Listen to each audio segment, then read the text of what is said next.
नमस्कार मंडळी, जय महाराष्ट्र. सर्वांचं स्वागत आहे आपल्या लोकप्रिय यूट्यूब चॅनल योजना करून लोकप्रिय यूट्यूब चॅनलवरती. अत्यंत महत्त्वाची बातमी आहे. PM किसान महासन्मान निधी योजनेचा 21वा हप्ता आणि PM किसान योजनेच्या धर्तीवर सुरू करण्यात आलेली अत्यंत महत्त्वाची योजना नमो शेतकरी महासन्मान निधी योजना राज्य सरकारची योजनेचा 8वा हप्ता एकत्रित मिळून असे हप्ते दोन्ही एकत्रित मिळणार आहेत का? काय आहे संपूर्ण माहिती आणि खरंच मिळू शकतात का? या संदर्भात माहिती घेऊत. आपल्या सर्वांना माहिती आहे PM किसान महासन्मान निधी योजना ही केंद्र सरकारची योजना आहे आणि नमो शेतकरी महासन्मान निधी योजना त्याच्या संलग्न असणारी योजना नमो शेतकरी महासन्मान निधी योजना ही राज्य सरकारच्या माध्यमातून राबवली जाते.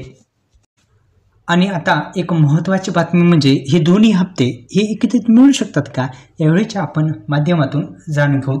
तर एकंदरीत आपण पाहायला सुरुवात केलेली आहे योजना करून लोकप्रिय यूट्यूब चॅनल. सबस्क्राईब केलं असेल या यूट्यूब चॅनलला तर सबस्क्राईब बटन दाबा आणि या व्हिडिओला लाईक करा.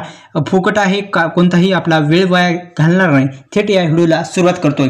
PM किसान महासन्मान निधी योजनेच्या माध्यमातून आतापर्यंत शेतकऱ्यांच्या खात्यावरती 20वा हप्ता देण्यात आलेला आहे. 21वा हप्ता 3 राज्यामध्ये देण्यात आलेला आहे. आपण पाहिलं या अतिवृष्टीमुळे मोठ्या प्रमाणात अनेक राज्यामध्ये नुकसान झालं. त्या अनुषंगाने केंद्र सरकारच्या माध्यमातून 3 राज्यामध्ये मोठ्या प्रमाणात 21वा हप्ता देण्यात आलेला आहे. आता दोन्ही हप्ते हे एकत्रित मिळू शकतात का, या संदर्भात आपण माहिती पाहतात.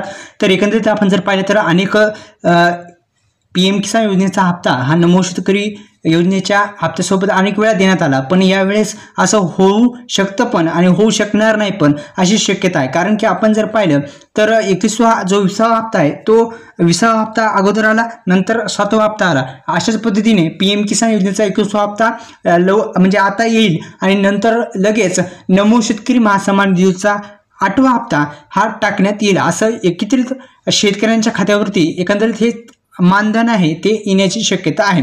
अशा पद्धतीने 21वा आणि 8व्या हप्त्या संदर्भात माहिती होती.